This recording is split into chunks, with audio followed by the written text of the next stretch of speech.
everyone. Welcome to Saturday Afternoon Wrestling. You know what weekend it is. If you are an All Elite Wrestling fan, the time is finally here. All In, the first ever All Elite Wrestling official All In, is taking place this weekend, this Sunday morning, where I am, 10 a.m. Pacific time here on the West Coast, at Wembley Stadium with a reported 81,000 plus tickets already sold. And I was reading something that said over like 90,000 pay-per-views already pre-bought. So this is going to be, it is being advertised as one of, or as the biggest wrestling show ever. And so far it kind of sounds like it's going to be. Before I get into running through the card and all of that stuff though, it's kind of impossible to sit and talk about wrestling in any capacity without thinking about losing Terry Funk and Wyndham Rotunda, aka Bray Wyatt, this week. Two unbelievably creative wrestlers, two very different generations, but they both have indelibly left a mark on the business, and I think the creativity, the passion, the innovation that both of them have showed is going to pave the way for generations to come. And I think that that's something that should be celebrated. It's really sad, specifically, especially in the case of Bray Wyatt, where, you know, it kind of still doesn't feel real even. But I think it's, you know, we'll mourn now, and it's important to remember the contributions and to celebrate everything that he accomplished and everything that he did. And it's also important, too, as we enjoy all of this great wrestling this weekend and into the next few weeks with, I believe, WWE has Payback coming up, and AEW is going to turn around and have All Out in the next couple weeks as well. So there's plenty going on, but it's important to keep the Rotunda family, JoJo and their children together. Just keep them in your thoughts and send encouragement their way, because I can't even imagine. I'm also recording this Friday night, so if you have not seen the SmackDown tribute to Bray Wyatt yet, I cannot recommend that enough. The video was unbelievable, and the sight of everyone on the stage, all the talent, all the creative people, everyone was out there, and listening to the crowd sing "He's got the whole world in his hands." It was really, really special to see, and then the ending of the show as well was just a note perfect tribute, and it really was something to see. So if you have not seen that yet, I cannot urge you enough to make sure to check that out. So, after weeks and honestly months of speculation about what was going to be on the card for All In, they announced All In, Wembley Stadium, basically saying from the jump that they were going to set the attendance record for a wrestling show. And really, they hadn't done much to announce anything on the card until just a couple weeks ago. We know now the full 11 match card, including pre-show, and you know, I am recording this Friday night. I know Collision was pre-taped. I haven't read anything else as far as any matches added last second Saturday night, so I am assuming here is the card. So hopefully they don't add anything last second, but 11 matches confirmed, 9 for the main card, so this should be a doozy. I have no idea how long the show is going to go. I'm prepared to sit there from 9 a.m. for the pre-show to 4 or 5 in the afternoon. I really don't know what to expect, so we will see. But let's dive right into it. So the pre-show has the very unique opening match of Aussie Open taking on MJF and Adam Cole, who will main event the show. We will get to their match later, but they are going to also, looks like, open the show in the pre-show with a tag team title, or a match for the Ring of Honor World Tag Team Championship. This storyline has continued to basically be the best thing that AEW has going, and I don't really want it to end, but I can't really see them winning the tag titles here. I'm sure whatever happens here is going to be the catalyst for whatever happens in the main event match. If one of them costs them the match, I can see that being the catalyst for whatever heel turn's going to be. I could also kind of see this being where the heel turn for whoever happens. I could see Adam Cole turns on MJF here, and then they have a blood match at the end of the show, where tensions have boiled over, and you have a definitive babyface and a definitive heel. But I think more likely this is going to be Aussie Open wins, and then we head into the main event, just not sure what's going to happen. because really it makes the most sense for the main event to be like the biggest mystery, like what could possibly happen, what direction are they going to take this in. I don't see them revealing all of that, but like before the official show is even started. Just announced, I believe Thursday night or Friday night, there will be a second pre-show match. It will be Hook taking on Jack Perry for the FTW Championship. Again, Jack Perry just had this heel turn. He just won this title a few weeks ago.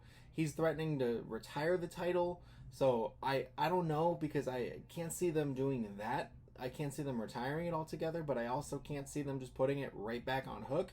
They did have Rob Van Dam come out recently for a match with Jack Perry, and he looked unbelievable for his age. That's another story, but RVD still got it.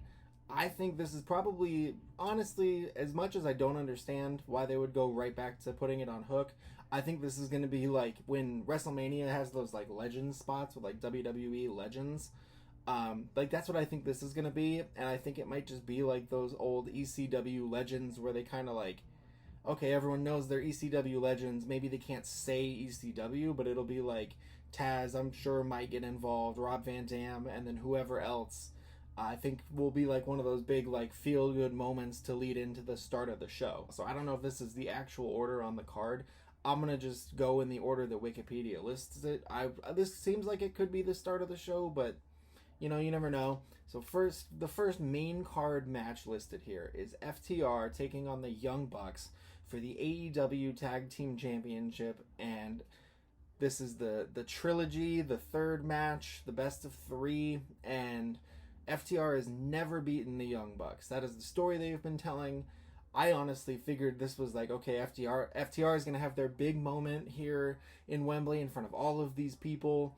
And then Cash Wheeler like pulled a gun on someone in like a road rage incident a few weeks ago, and like that all came to light. So I really don't know. Like this feels like he's gonna take the pin here. Like stranger things have happened in the wrestling industry with stuff like this, sure, but kind of feels like a Cash takes the pin and the Young Bucks win, and we kind of reset the deck. Maybe put CMFTR back together, and they go hunting for the trios titles, even though they just lost. We'll get to the trios match later. Who knows? But I think the Young Bucks are probably going to take this. I'm really interested to see what the crowd in Wembley is all about. 81,000 plus. Like I can't wait. And this goes for the whole show. I can't wait to see like what they're cheering and what they're booing. I think that might be one of the most interesting parts of the whole show. But I think it's going to be one of those big moments. I think this will be a great match. And I'm gonna say I think the Young Bucks pull it off. And then next match listed, we have the Fatal 4-Way match for the AEW Women's Championship. We have the champion Shida taking on Toni Storm, Saraya, and Dr. Britt Baker, DMD. I'm going to say that every time because that's how it's written out here. This feels like it's going to be a Saraya moment. Like, it feels like it has Saraya all over it. A big show in England. Like, you kind of, at this point, like, kind of can see it coming, kind of predict it. I guess there's worse ways to go. I'll be curious to see how the story gets there. But really, I think this is probably setting up for a big Saraya moment. And it's a little odd. It's odd that they would take the title off Toni Storm and put it on Shida to then have her lose and have Saraya win it. But I'm guessing it's going to lead to some type of, breakup or tension story in the Outcasts faction. So we'll see what happens there. But really, I think this is probably bias on my part to think that setting and everything will influence a decision so much. But really, I just figure this is a Saraya win all day, every day. Next up, we have a coffin match with Darby Allin and Sting taking on Swerve Strickland and Christian Cage. They fired AR Fox out of the Mobile Embassy on Wednesday. That was wild. Darby Allin and Nick Wayne came to his rescue, which was even wilder because 2-3 weeks ago, Swerve and AR Fox beat Nick Wayne into the mat. They went to his house and absolutely destroyed him. I understand that real world problems can kind of force things along a little faster than they're meant to be here, but it was a little funny to see them come out and be like, "We got you, man, it's okay," and be like, well, 2 weeks ago it legitimately looked like they had murdered this man at his home, on his home ring. But I think this will be a great match. I'm sure this is a Darby Allin Sting win. A huge moment for Sting, who is, who knows how many more we're gonna get to watch him perform, especially in these high stakes, high situation shows. Swerve Strickland, though, continues to be one of, I think, the unsung heroes of the company. He kind of just fits wherever they need him, and he's just one of the smoothest, most talented people, I think, that the company has right now. Really, just in all of wrestling. So I'm excited to see what he can do. And then also Christian Cage has been enjoying one of the best heel runs of his career so far here with this AEW heel run. Just impeccable stuff. So they're going to be a really fun combo, but I think this is a Sting Darby Allin win all the way. Next, we have a 6-man tag team match, not to be confused with the trios match. It is listed completely differently. So we have the 6-man tag team match between the Golden Elite, Kota Ibushi, Kenny Omega, Hangman Adam Page, taking on Takeshita and Bullet Club Gold, Jay White, and the MVP of AEW Collision, Juice Robinson. That man is a Tasmanian devil of entertainment. And this one feels like it could go either way. I think the heels here have, two of the heels here have to really be protected, and the other is Juice Robinson. And then with Ibushi, Kenny Omega, and Hangman Adam Page, I could see them being willing to put the heels over, but, I just keep thinking back to, the largest crowd in wrestling history. And, it just makes me think of those moments for, those big favorites. You think about, the huge pops, and you think about them winning, and you think about, man, okay, what a moment that would be. And, I'm sure AEW is looking for this to be a wow, what a moment this was, all throughout this card. So I'm guessing that this will be the Golden Elite taking the win, especially after they lost the Blood and Guts match. I think this might be the moment. It's a little tough to put it at the expense of all of those guys because they have been on such a hot streak.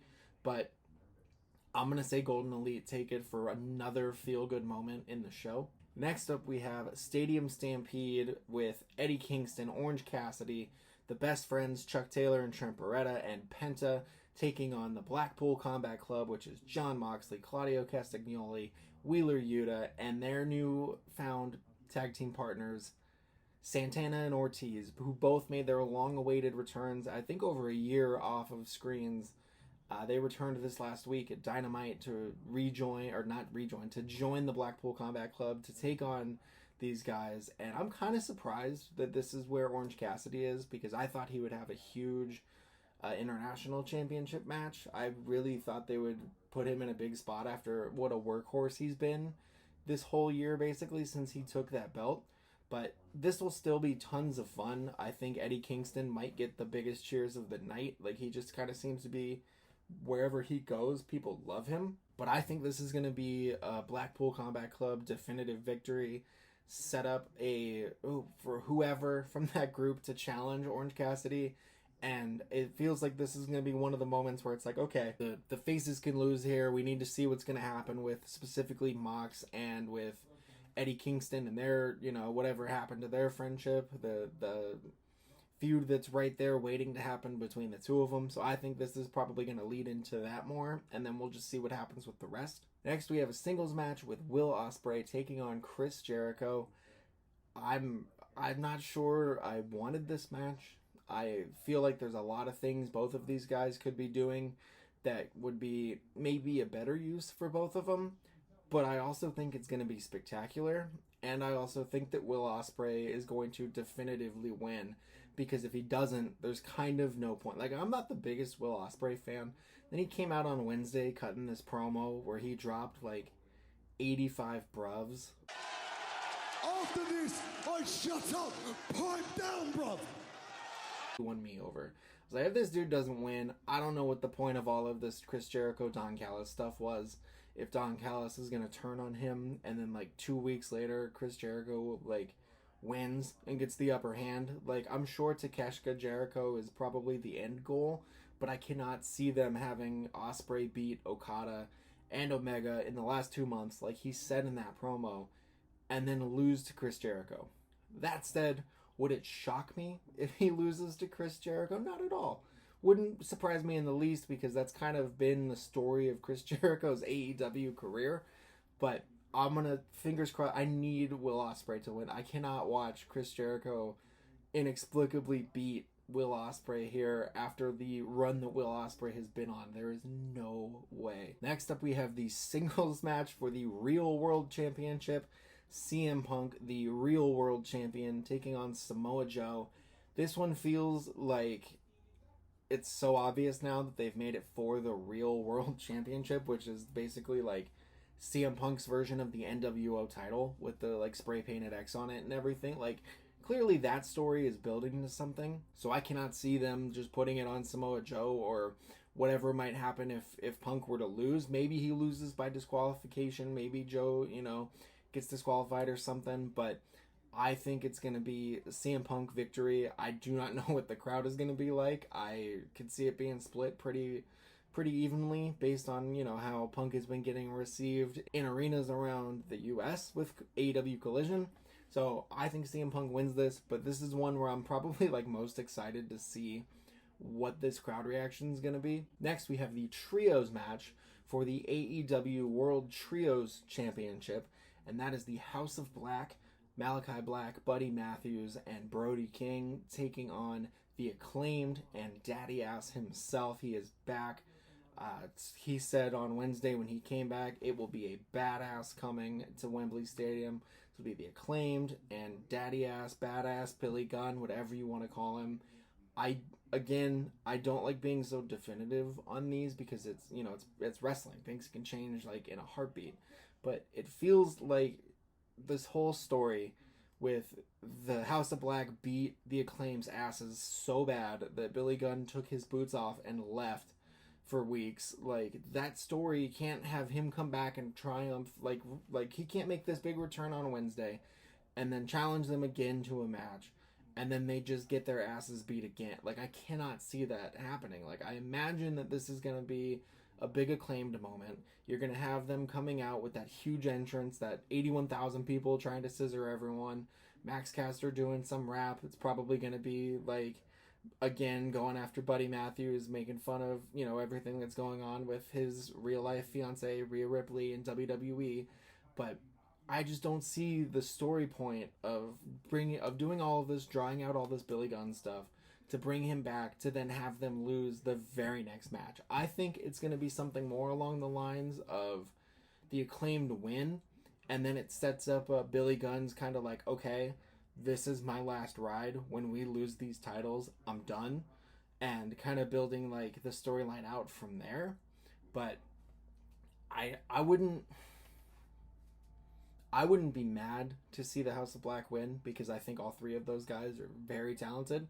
But if they lose, I hope not only is it in favor of a story like that for the Acclaimed, but I hope it gives way to more singles match opportunities for the House of Black without them having to like disband or anything, because I think that group together is just close to wrestling perfection for me. And last but not least, arguably the hardest match to predict on this entire card is the main event. The two best friends that anyone could have, Adam Cole and world champion MJF, in a singles match for the AEW World Championship. I really don't know where this is going to go. And like I said, I think that pre-show match, the Aussie Open versus MJF Adam Cole Ring of Honor tag title match will be, it might go a long way towards getting us to whatever conclusion this is going to have.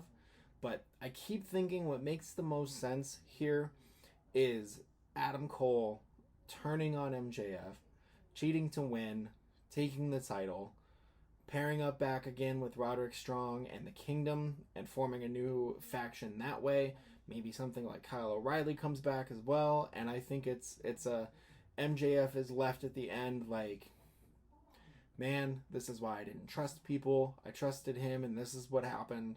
And it sets him off on this like ass-kicking anti-hero tweener path where we can, audiences can continue to cheer for him, and he doesn't have to be like a super serious like white meat baby face. He can just kind of still be exactly what he is and who he has been through the bulk of this story. But we just have a more focused and more determined MJF, and I think him as the face creates a lot of interesting opportunities going forward. Like, it wouldn't shock me if at the end MJF just can't bring himself to not cheat to protect the title, and he's the one that turns and betrays Adam Cole. But I think everything story-wise has kind of built to Adam Cole being the one to betray MJF. And I know it's a little more obvious based on everything that they've done, but I think in particular it's MJF's promos about, being bullied, being picked on, not having many friends. Like that type of stuff is where I'm really convinced that this is going to be okay. He got betrayed and that's why that's why he didn't want to do this in the first place. And I think it probably makes the most interesting path as well. So I'm going to say Adam Cole wins. I would like to see this tag team and this pairing run forever.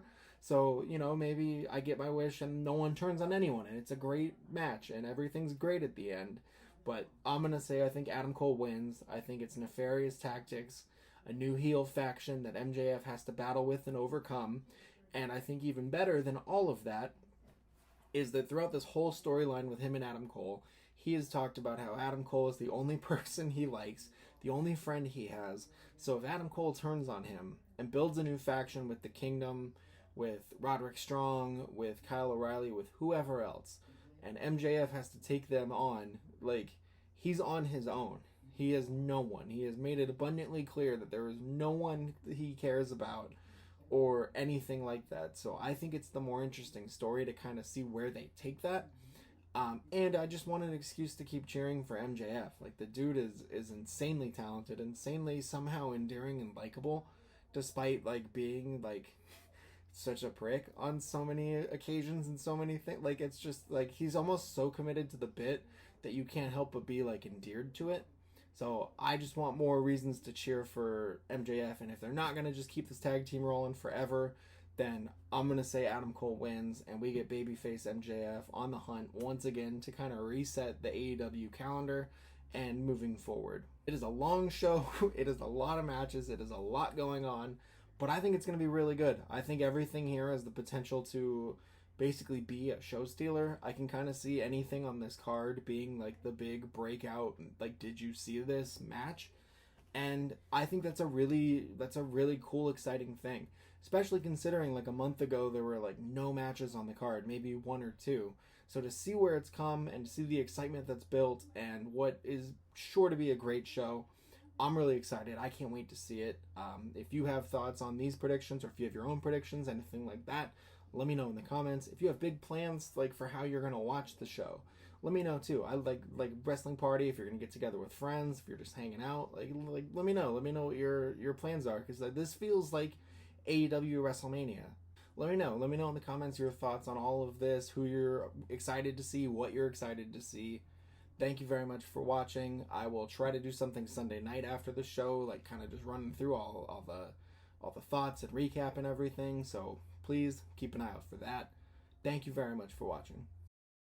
I'm also really excited to see, like, do they think Chris Jericho is going to be the face, in that, like, Will Ospreay is going to walk out into Wembley Stadium with 81,000 people and they're all just going to actively choose to boo him? I'm sure that's why they put Don Callis with him, but, like, even then, like, there's no way. Like, I cannot believe, like, that seems to be where they're heading with this, is, like, Chris Jericho is just gonna, like, completely dead serious be the face heading into this match.